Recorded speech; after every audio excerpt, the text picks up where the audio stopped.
дар ин даври чемпионат бозии дастаҳои футболи Истаравшан ва Истиқлоли Душанбе ҳангомавӣ ва ҷолибу шиддатнок сурат гирифт. соҳибони майдон дар баробари пешсафи мусобиқа рақобати шадид нишон доданд.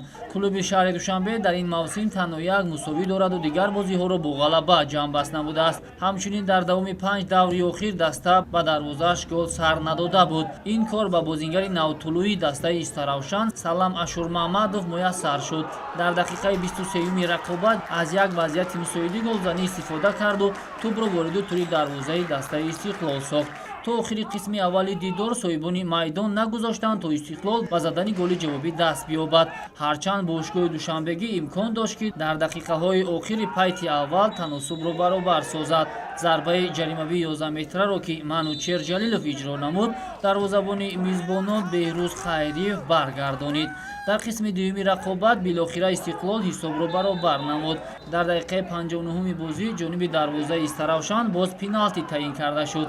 ин навбат Эҳсони Панҷшанбе онро ба хубӣ иҷро намуда ҳисобро 1-1 гардонид. як дақиқа мондан то анҷоми вохӯрӣ ҳамлагари ҷавон Рустам Соиров голи дуюми Истиқлолро зада ғалабаи мушкили дастаашро дар сафар таъмин намуд. ҳамин тавр якчанд дақиқаи дигар нарасид то Истаравшан бозии худро бо Истиқлол ба натиҷаи мусовӣ ҷамъбаст намояд.